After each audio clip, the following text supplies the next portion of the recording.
How's it going? Happy Friday. So today we're here to celebrate One Health Day. Excuse me, I'm losing my voice, of course, as soon as I have to address it. One Health, how many people have heard of One Health before this event? Okay, so for those of you who don't know, One Health is an interdisciplinary approach to solving complex health issues by recognizing the fact that animal health, human health, and the environment are all intertwined and interconnected. So essentially, the health of one impacts the other, and we need experts from different fields to come together and help us figure out how to save our planet. We have three wonderful speakers today. First of which is Blair Budd, who is the director of the One Health Academy, which is right here in Washington, D.C. They had their November meeting last night, which I hear was a great success. She is also a program analyst at the EPA. Before that, she served as a community health volunteer in Nicaragua with the Peace Corps. And before that, she got her bachelor's degree in global health from UNC Chapel Hill, and there she made connections with the North Carolina One Health Collaborative. Currently, she's studying for her MPH at University of Maryland, College Park, and today she's going to talk about the One Health Academy. It's a great way for students to get involved with One Health, listen to different experts, network, meet different people. In fact, Dr. Thomson, who is our second speaker, was the guest speaker last night at the One Health Academy, so they're seeing a lot of each other 2 days in a row. But hopefully they like each other. So. Without further ado, Blair Budd.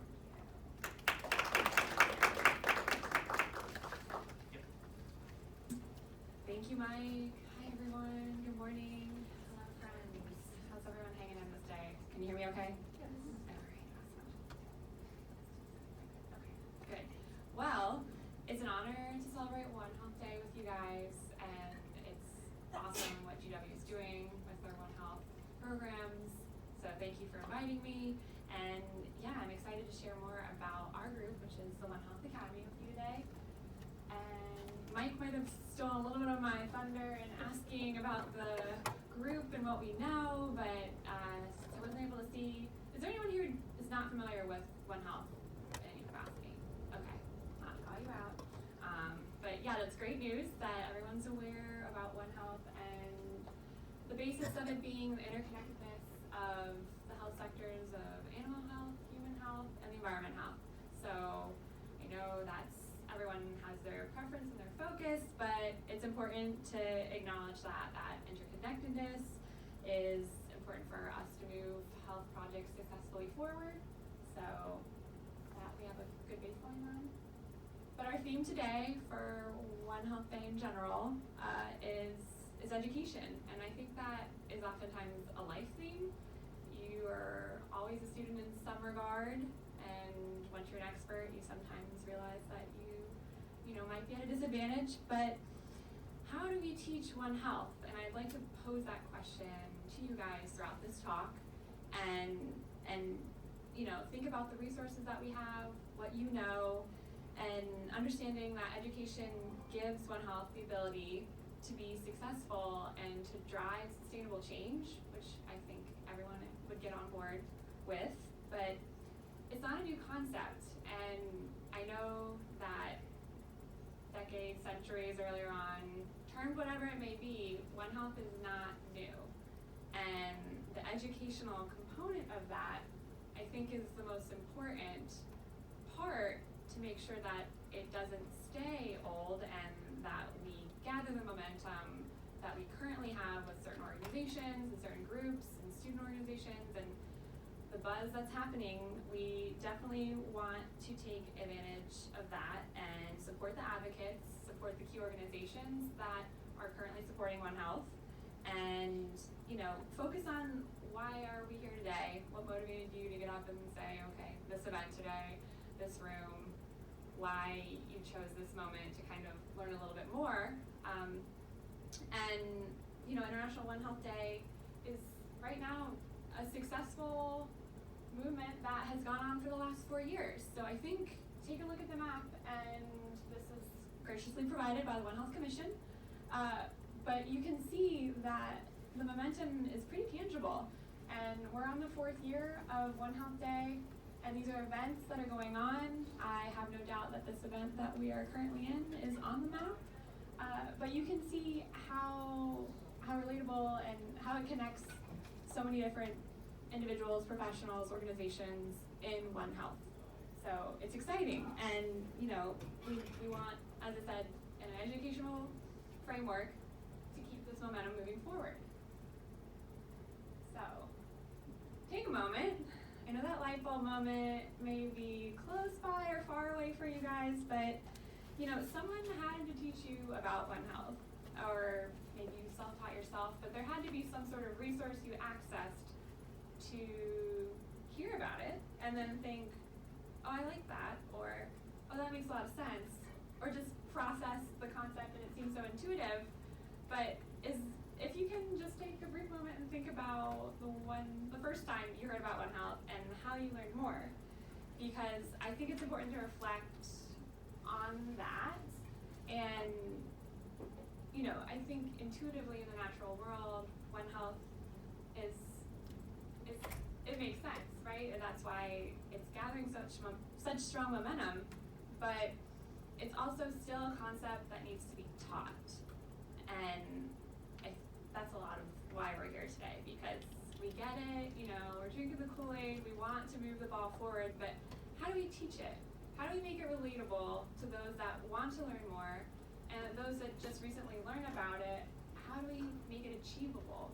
Because I think that's half the battle. You want to get involved, but if you feel disempowered the moment you realize it's so expansive, or it's all-encompassing, it's everything, it's therefore it's nothing, it's important to scale it down and say, no, this impact that you're having is important, and we need to frame it that way and move forward the educational focus on that side.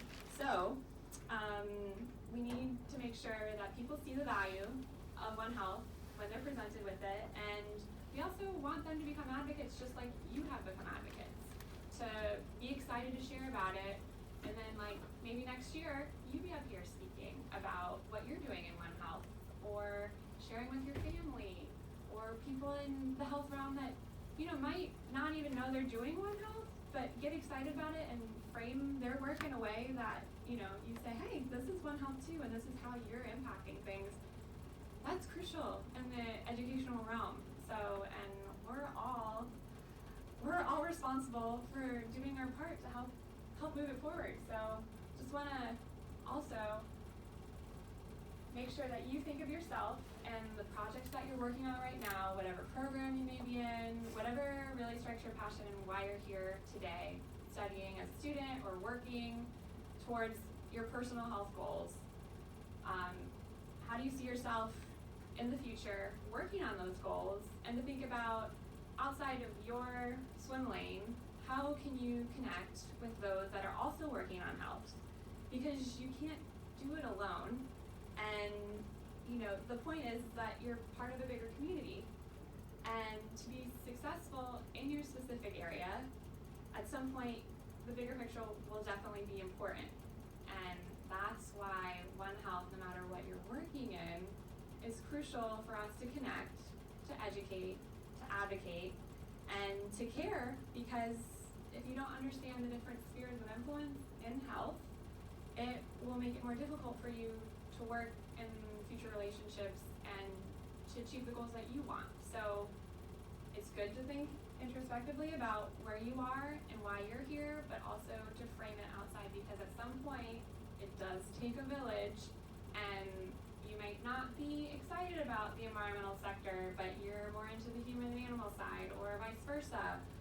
They're all connected, and we have to work together. So in order to motivate one another and to educate everyone, it's important to think big picture. And that's why I think it's important for you guys here today to think about yourself in an educational role, because you might not identify yourself as a teacher, but to many people in your life, whether or not you know it or not, you will be a teacher for them in a One Health capacity.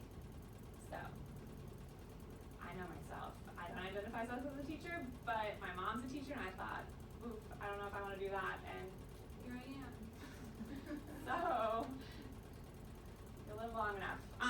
So my own path. I'd like to start off this slide by just saying sincere gratitude to all these groups up here on the board that have allowed me to be here today and taught me what I know, because I'm trying to definitely pay it forward. And also leave a disclaimer that I do not represent any of these in any official capacity today, minus the One Health Academy.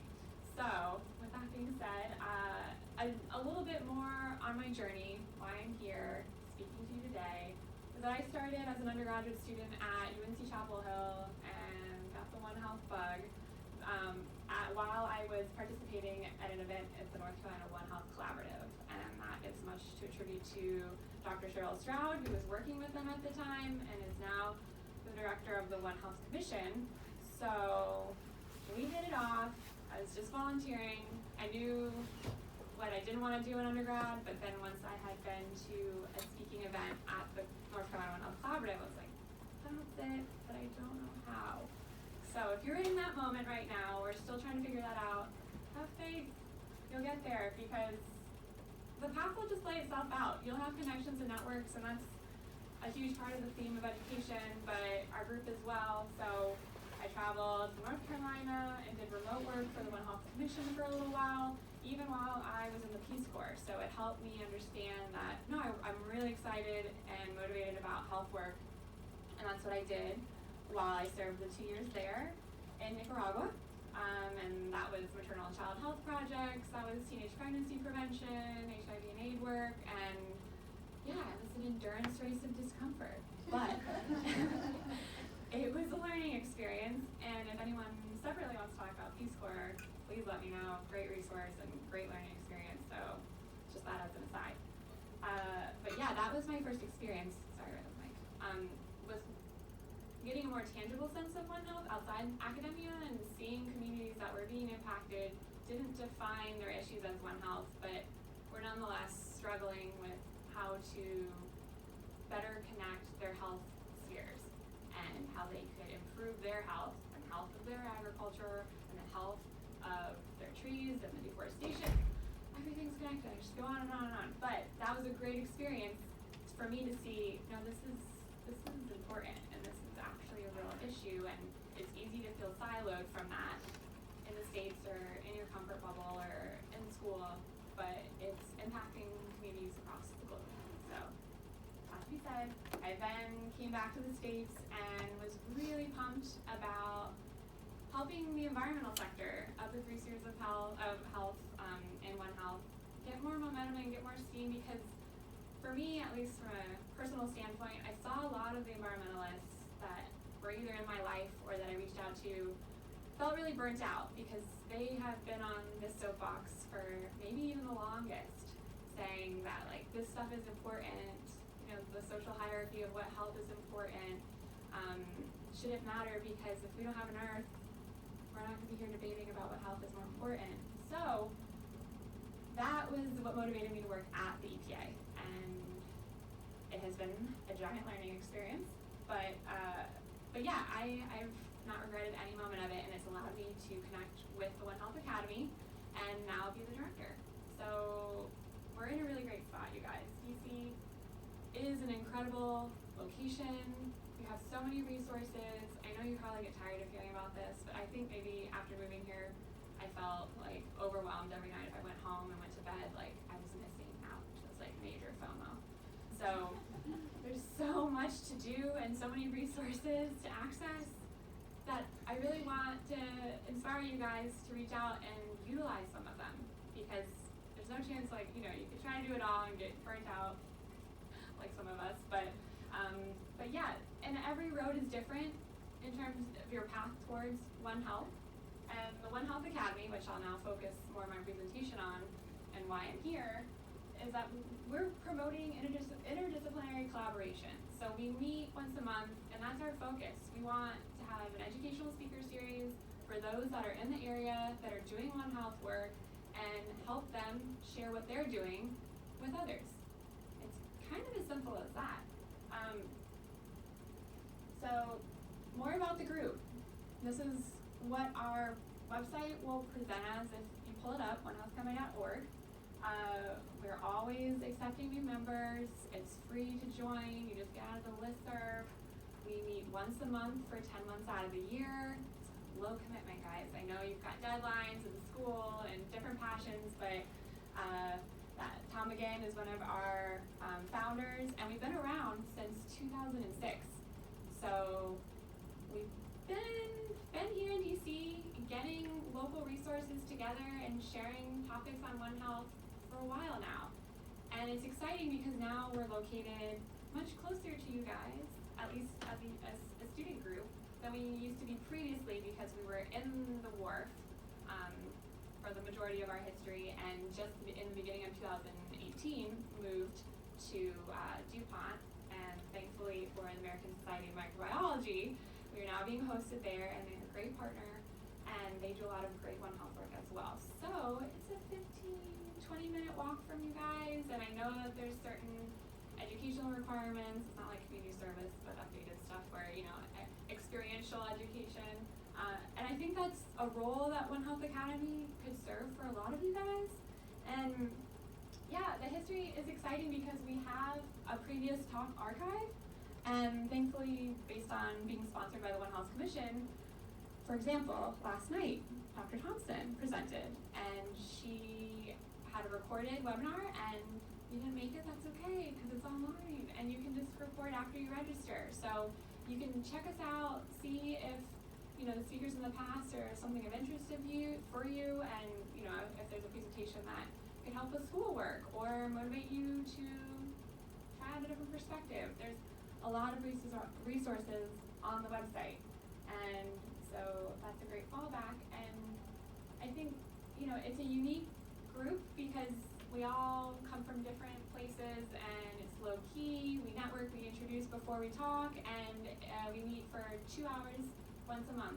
So it's a networking hour from 6 to 7, and then whatever speaker we have come speaks from 7 to 8, and then you can kind of meet and talk to whoever fits your fancy at that point. So yeah, it's a really great community, and I encourage you after today, if you'd like to come get involved, please let me know. But here are some examples. So I could tell you all day long about my passion for the One Health Academy and One Health itself, but here are some speakers as of recent that have come and their topics, and it's a really rare opportunity to get to be in a smaller setting with these leaders in One Health, and to get to pick their brain, maybe just ask them a little bit about their experiences or advice, or if they know jobs, things like that. So I know that applies to everyone at some point in your life, but these are the leaders that we want to continue to support, to share what they're doing, and then, to see where you might see yourself in that work, and continue to educate based on what you've learned from them, share with your community. So, you may recognize some of these faces, but there's many more. So, I see here that I'm giving a spoiler alert for one of our other speakers' talk, so I won't go too much into this, but it's just to re-emphasize for everyone here that the Smithsonian is on board, you guys. This One Health is making it, and we just need to sustain it and do what we can, and the Outbreak exhibit is a perfect example of that, thanks to the testament of Dr. Lucey's work and many others in the room, and so yeah, definitely check it out. It's been open since 2018, but it won't be around forever, so I know the Smithsonians are hard to get to because they're just there, and you're like, okay, well, my mom goes, so that's where we'll go. But encourage you to go on purpose and for fun, and just really kind of see where you might see yourself and how you can educate those in your life about One Health through some of the exhibits and through some of the examples that helps make One Health a bit more tangible for individuals that might struggle with finding it meaningful and finding it worth funding and finding it worth supporting. So, that being said, we need you guys. We do. We really need your support, And the One Health Academy is not too far. We're at the American Society of Microbiology, but we try to kind of switch up the schedule to make it amenable for those that had issues on a specific night. But we're looking for outreach support. We're looking to highlight your projects. We're looking for you to come speak. It doesn't have to be some person with several abbreviations at the end of their name. I can attest to that. It's just to share with the locals here, and you have an international community because it is webinar, so it's local in the room, but you are sharing what work you're doing, what passions you have with the community, and so please reach out if there's a project you're working on, or you want to get more momentum on, or you see this One Health angle that hasn't been highlighted or could use more support. That's what we're here for. So we're really close by. We want to support you guys, and we want to support One Health and keep educating, keep training the trainer, keep the message moving forward, because at this point, we've got all the support we need. We have the resources. We're in a great community, and we just need to act. So the advocacy part is there, and want to inspire you guys to think about yourself at the Academy presenting, or think about people in your life that have really impacted you and made One Health more tangible or easier to reach for a certain audience. Would you recommend them coming? Just marinate on those thoughts, because it's important to really feel like at the end of the day, not only your work is impactful and that we're all striving to improve health, but kind of the pay it forward aspect. Like, what can I do to keep sharing and continue moving the ball forward? So, yes, please reach out if you would like to get involved in any capacity. And I already know right now, looking at the room, I've seen some familiar faces, so sorry for those that have been and know all about what I'm speaking of. But that's all I have for today. Thank you so much for being here and for all the work you're doing in health.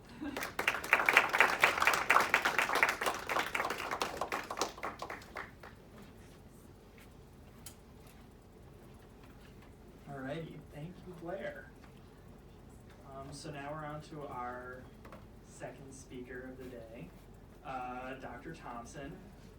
Dr. Thomson is a clinical veterinarian. She's also a K-12 educator and curriculum developer. She's responded to natural disasters in the past. She serves as a science policy advisor, and she also has many other hidden talents, including being a flautist. Her passion for science has led her to becoming a One Health advocate, and she's focused mainly on educating students in public schools. She previously developed a curriculum for underserved public schools in California, and her lessons have been taught from coast to coast throughout the United States, as well as in Africa and South America. And her goal is to inspire as many people as possible, as many young students, to consider a career in science, which we need now more than ever, because we are in a catastrophic climate change crisis. Sorry to put a damper on your Friday. Dr. Thomson received a Bachelor of Music in Flute Performance, honors in flute performance, and a Bachelor of Science in Biology from McGill University.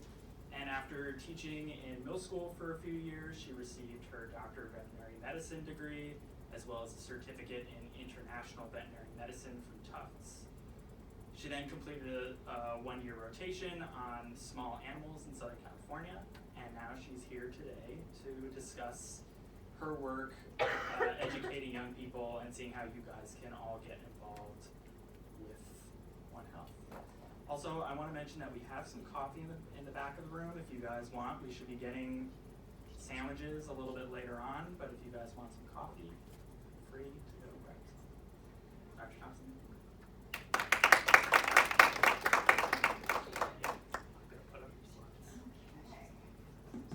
The last time I had a mic in my hand, I did karaoke, so I promise I will not be singing to you, even though I have a bachelor's of music. You do not want to hear this voice singing. Can I, while he's setting up, can I get an idea of who's in the room? So raise your hand if you're an undergraduate student. Nice, okay. Any master's students? Okay, any PhDs? your PhD. Yeah, sure. Any postdocs? Okay, great. For the undergrad crew, what's your major? In the back? Public health. Public health major? Okay, anything besides a public health major in this room? Okay. When I say master's, does that mean MPH? Ah, yes. Okay. Very good. Okay, so I'm talking to the MPH crew, which is great. Okay, so I understand this room is a little bit stuffy. Let's all just stand up. Okay, excellent. Because you'll see my lessons are all based on activities. Okay, this first activity will truly rely on you guys to work. Ready for this? When I say science, you say rocks. Science? Rocks. Science? Rocks. Science? Rocks. Okay, well, my 8-year-old students might be able to do a little bit better than that. So let's step it up. When I say one health, you say rocks. One health? Rocks. One health? Rocks. One health? Rocks. Okay, that's much better. You can all sit down. Thank you.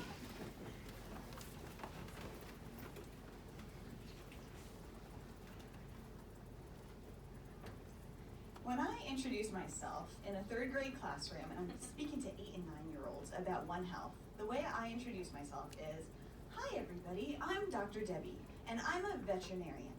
"What is a veterinarian?" I ask them. What do you think they say? An animal doctor?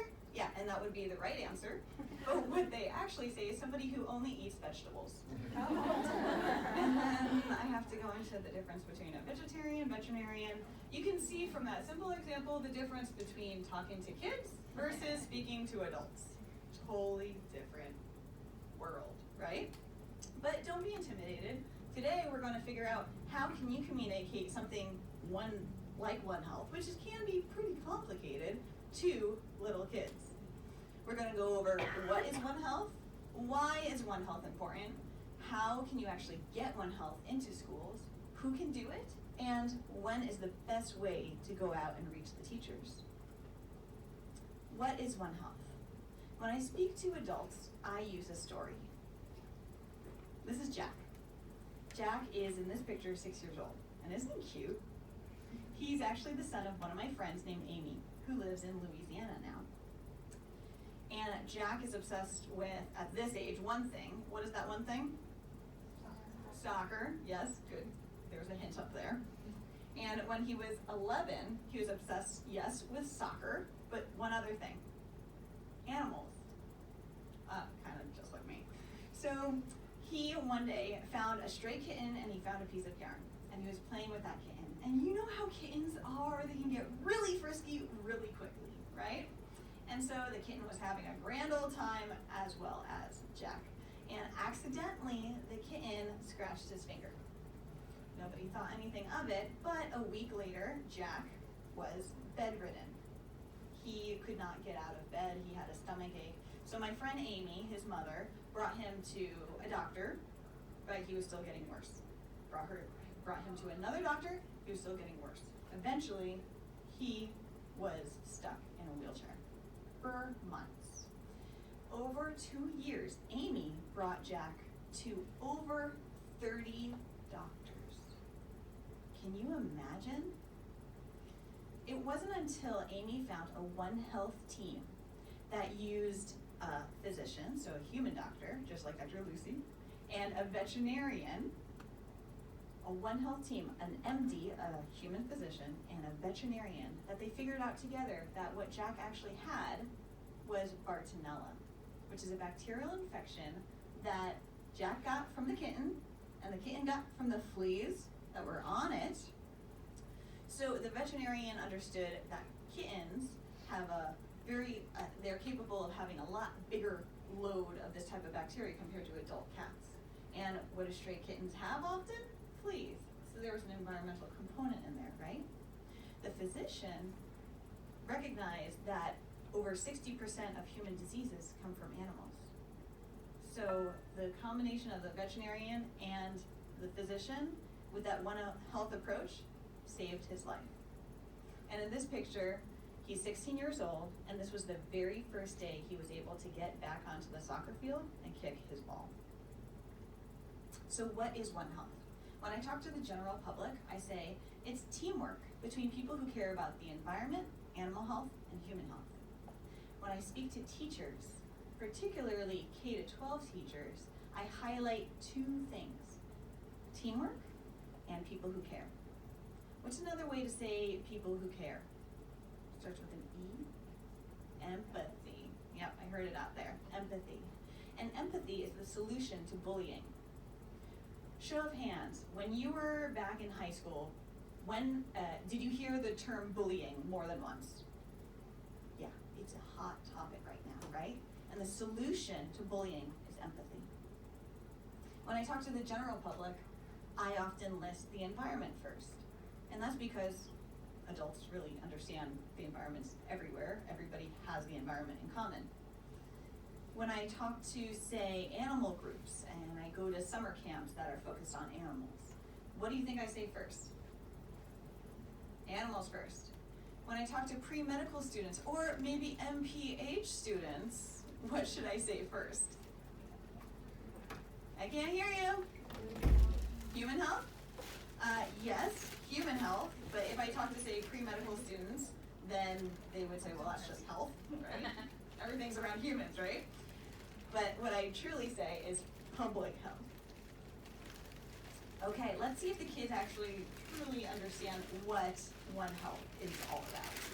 I use illustrations, and notice I keep it simple, and I draw as well as I possibly can. Notice the stick figures. Okay, so a child's interpretation of my illustration goes something like this. Ignore the misprints, this kid's only just learning, but this person clearly understands that the environment, animals, and humans are all related, right? We live on one planet, we're all connected. This child took it up a notch, wanted to get more hair on the girl and more hair on the boy, and the plant is looking more like a tree. And this child wanted to keep it nice and simple, but you can truly see that all three children know what One Health is all about. Why is One Health important? The general concept of One Health. Can somebody just scream that out? Why is One Health important?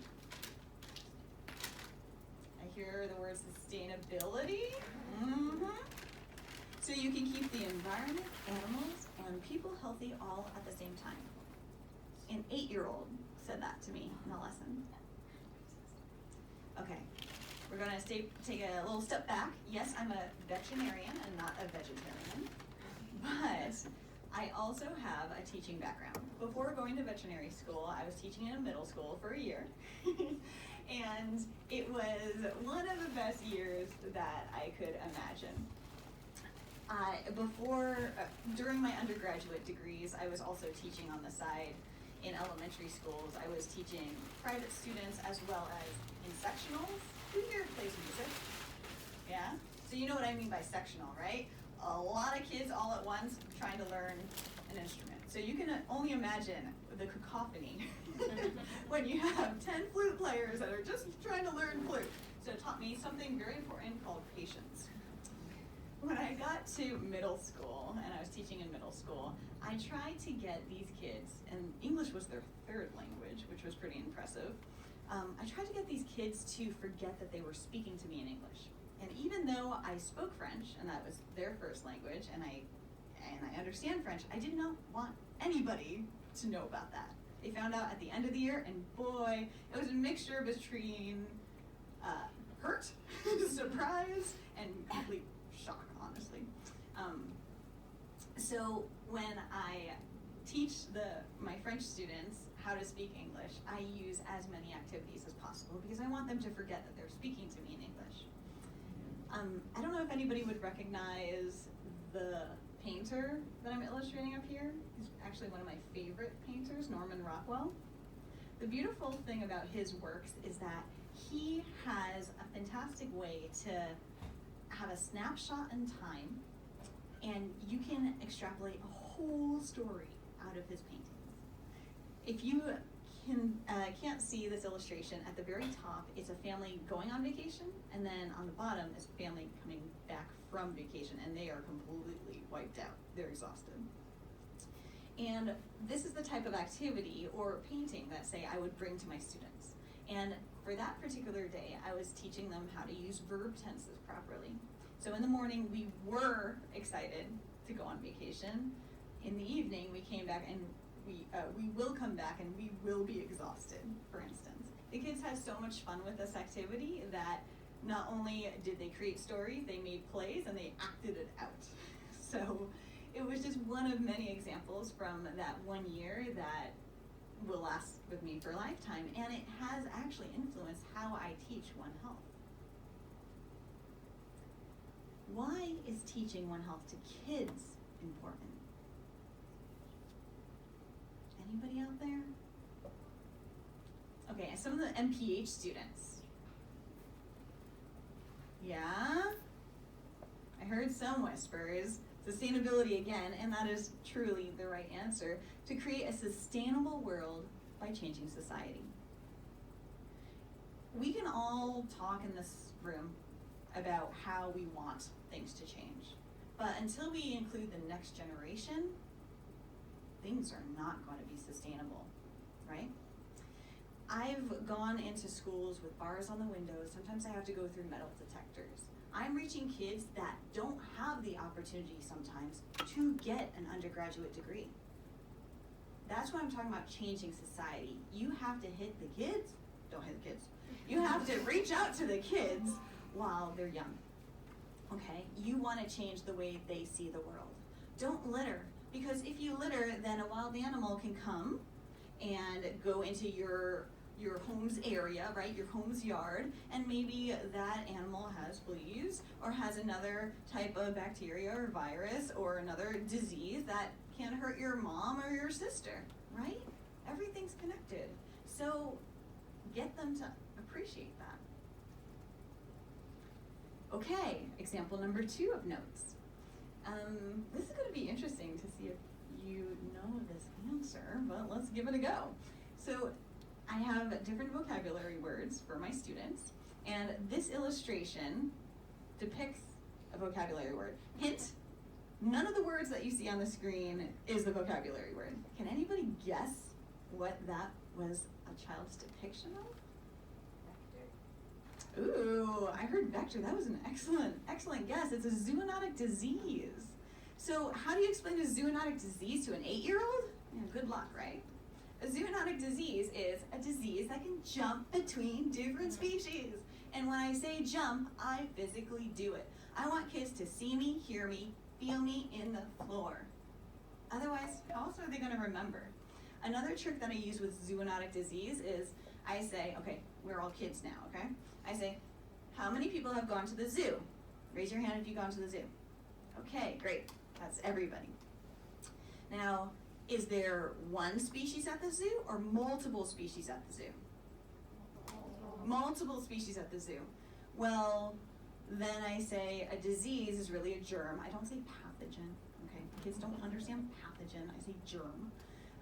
So it's a germ, it's a disease or germ that can jump between different species. If you forget about it, multiple species at the zoo, different species, many species, germ. And sometimes you have to actually explain what a species is, so it depends on what age group you're talking to. So that's what I did for kids under 9 years old. Okay, who here can tell me what is One Health? You all know it. You all know it.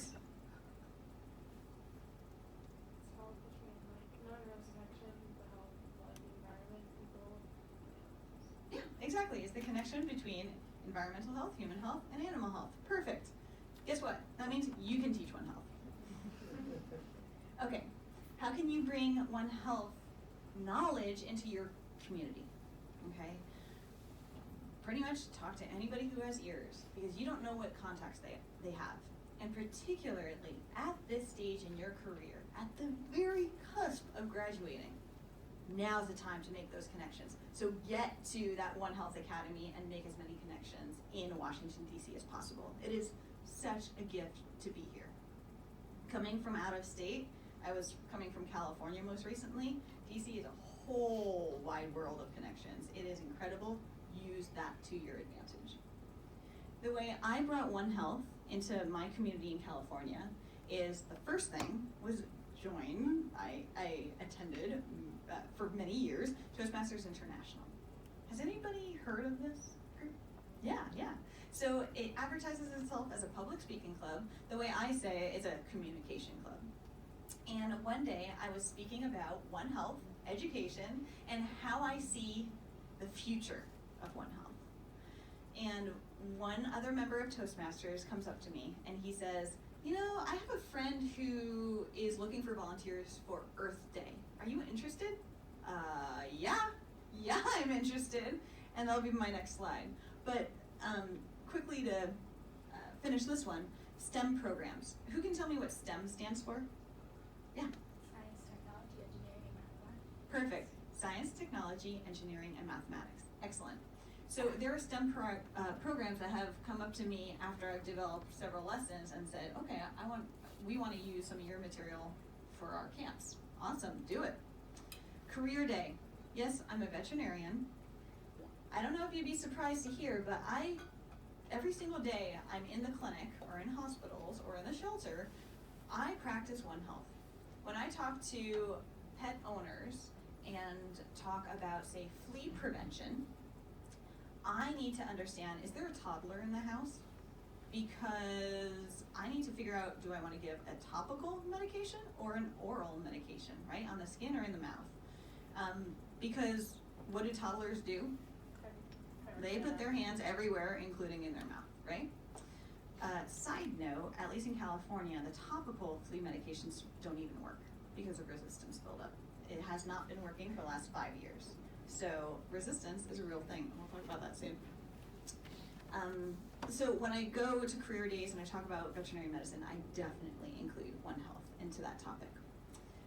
I already mentioned summer camps, local colleges and universities. This is where you guys come in, and I'll talk about my experience at University of California at Berkeley very shortly. This is my material, or at least some of my material that I used at Earth Day several years ago. It's all recycled material, and I kept it nice and simple but colorful just to attract the kids to my corner of the gymnasium. We also had puzzles and games at my particular table, so I got more and more kids interested in learning about One Health. Other ideas for community outreach. These are opportunities that I have not yet used, but you can certainly do that. And notice what Blair was just speaking about, Peace Corps. If you are going to do international research projects, try to partner yourself up with something like Peace Corps. When I did One Health research projects abroad, my first summer was in Nepal, and I was working or affiliated with Heifer International. And then the second year, I was working or associated with Oxfam International, and that was in Tanzania. So definitely partner yourself up with bigger organizations to make even more connections. Bay Area Scientists in Schools. This has changed my life. Bay Area Scientists in Schools is a nonprofit that's affiliated with University of California at Berkeley. I hope that there's something like this at GW. I honestly don't know. It's associated with STEM, or there's a way to get scientists and engineers from UC Berkeley, University of California at Berkeley, into underserved local schools. And that's what I'm talking about. Sometimes there are bars on the windows. These kids may not go to college, as I said before. They need to be inspired. They need to see that science is fun. They need to start asking questions, because questions go hand in hand with curiosity. And if you're curious, then you're going to be a fantastic scientist, right? So if these kids that really don't get much attention at all, maybe at home and in the community, see that there's a scientist or an engineer that comes to their school, cares enough to come to their school and talk about something that they're passionate about, can you imagine how life-changing that could be for a child? So once I heard about Bay Area Scientists in Schools, I never attended UC Berkeley, but I lived down the street from them. So I go and I meet with one of the heads, and I introduce themselves to the One Health concept. Of course, they've never heard the term before, right? Not surprising. But I come with 7 different lesson plans in hand. And they say to me, okay, well, typically we just have undergraduate and graduate students teaching lessons. But we've been toying with the idea of having members of the community come in and also work with us. So let's use you as a pilot program. And I said, yes, let's do that. And because of that, I was able to go into many, many schools, and I had volunteers go in with me. And these volunteers knew nothing about One Health, except for what I've told them.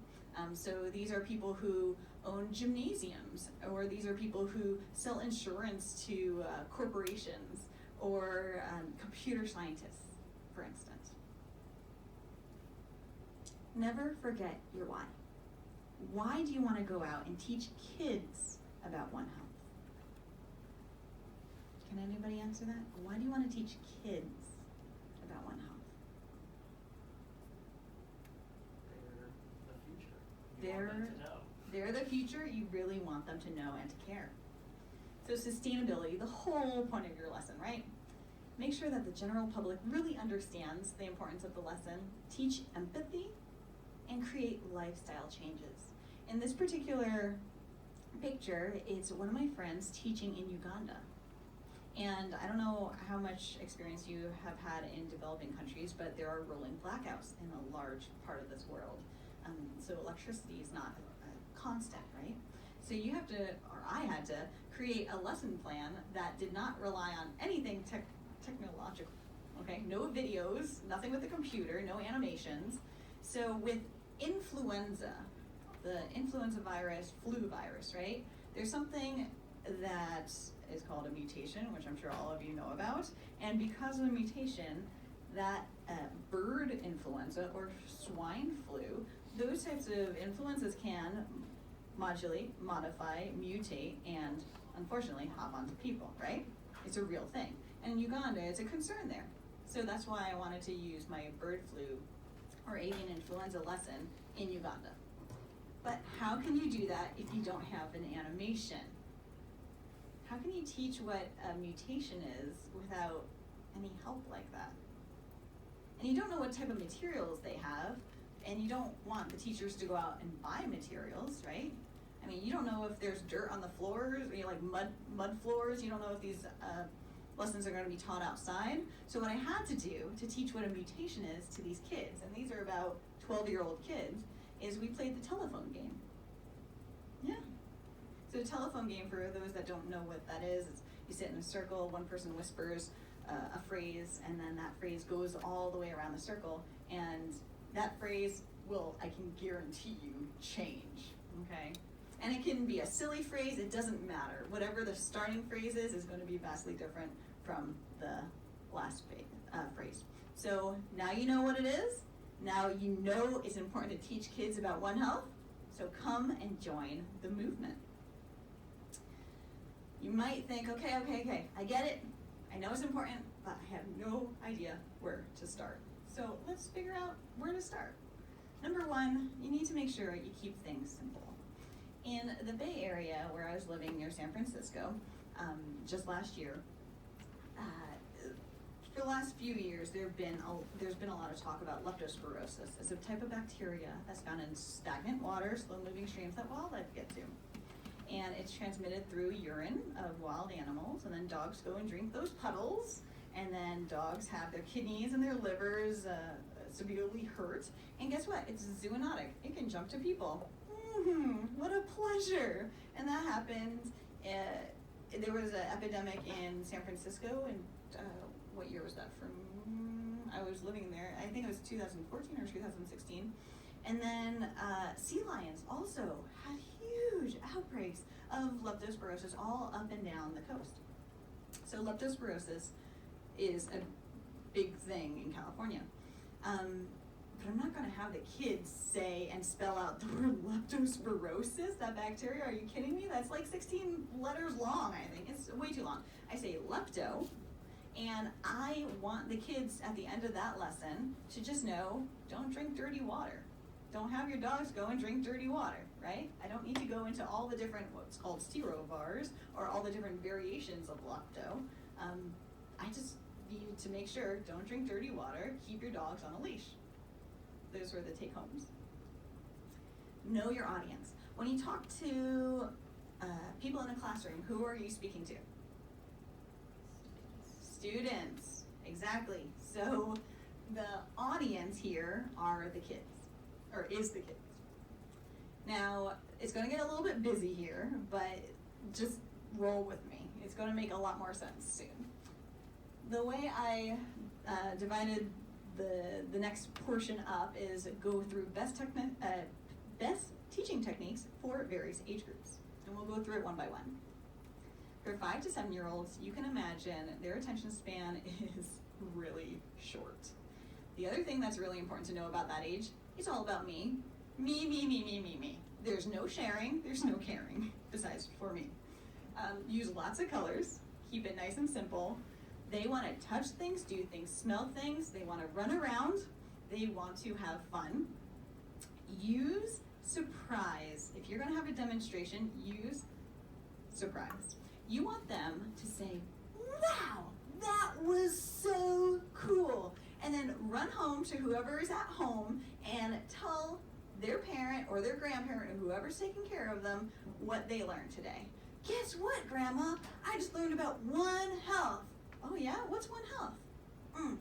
So by that one action, you're able to educate not just one generation. That's how you infiltrate your community. Teach the kids. By the way, these kids have really crazy questions. So if you're going to go and talk to 5 and 6-year-olds, don't be surprised with that. It's always a good time. 7 and 9-year-olds. Now they can handle 10 to 12 minute activities. They ask lots of questions. This is the time that they start to realize, okay, there's something in the world besides me. There's a world out there. And they're pretty inquisitive. They are starting to be aware of other students, get them to move around. With this particular activity, I had these kids go on a treasure hunt. They were looking for things like this. You hear? There's something inside here. The poor kids thought that that was candy. It was not candy. It was like pictures of ticks, for instance, or pictures of vaccines.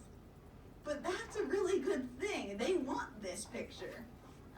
And so we go over a model of an epidemic because scientists work with models, right? And everybody understands that their role got sick. They did not get sick. And then after we work through an epidemic for the model, then we break the kid, me and 2 other volunteers break the kids up into smaller groups, and then we role play. We're a veterinarian, or we're a physician, or we're an environmental health specialist.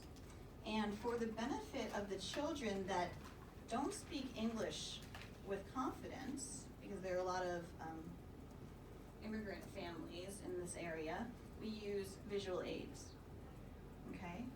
So is it a good idea to play a water fight in a dirty pond? No, not really recommended. If there's a danger sign here, do not go beyond this point. Is that a good idea to go beyond this point? No. Maybe that sign is there because it's dangerous and your family's going to get hurt, right?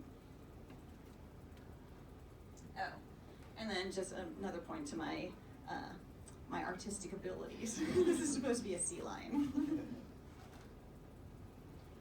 Okay, so in a nutshell, get them to move. For 9 to 12-year-olds, they really are figuring out who they're going to become. You can have one dominating student ask lots of questions. Don't ignore the other side of the room, because the other side of the room, I'm sure, has questions as well. But the dynamics of the class can be a little bit tricky at this age. Now, they're all about competition. You remember Jack at the start of this talk? How old was he when he got sick? He was 11, right? And he was all about soccer competition, you see? Yeah. So 11-year-olds, 12-year-olds, they're all about competition. Motivation for any age is certainly important.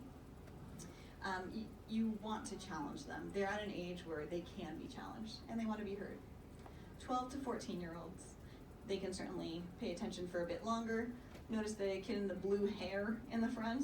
They're starting to really develop a sense of self, or at least test the waters. Time competition is incredibly handy. At the end of one of my middle school lessons, I have a competition for the last 20 minutes, and it reviews everything that was learned in the previous 30 to 40 minutes. And if I have a set point system, life is easy. So I say to the kids, okay guys, this next question is 5 points. If you change your mind later, you're gonna lose those kids. So beware. Keep the rules fair and objective. 14 to 16-year-olds, I'm sure everybody here remembers how hard it was to be 15 years old. That was a tough age for me, I'm sure it was for you. Social structure is totally a real thing. Activities, individuals, pairs, groups, they should be fine, but it's fine to also include the teacher. At this age, they can certainly compete, but they can debate. So it can get really interesting in those classes. 16 to 18-year-olds, last group. You can work with more complicated examples, right? This is just pretty much around the corner for the vast majority of this room. You can talk about in this age, to this age group, about how at the cusp of 2013 and 14, the Ebola epidemic started off with one person dying, and that one person was a 2-year-old little boy. And these kids understand that it's a real thing, and they'll appreciate how important One Health action is. Okay, last tip is how can you actually get to the kids? You have to work through the teacher, right? So you have to understand how hard it is to be a teacher. Teachers are often not only underpaid, but underappreciated. It's a really hard job. I would argue it's one of the hardest jobs in the whole wide world. They want to have a break. They want to have a guest speaker, particularly somebody who cares enough to come into their classroom and teach something about science or engineering or One Health, for instance. Don't be surprised in this country if you need to have a background check. All the Bay Area scientists and school volunteers, including myself, had to have a background check. Private schools versus public schools. Private school teachers have more flexibility with how they can use their time. So it might be easier to get involved with private schools versus public schools. Sometimes public schools have to teach the test, but there's a way to get around that, and I'll go over that next. Because we're going to be talking about the next generation science standards. What that means is all the students who finish from an American under a K-12 program, they have to have a set standard, a bare minimum of understanding throughout science and pretty much STEM in general. There are 4 different organizations that created a framework. Remember the word framework, it comes back in later. After a framework was designed, then teachers were involved, and then it became the next generation science standards. Now we live in a really big country, right? 50 states and territories.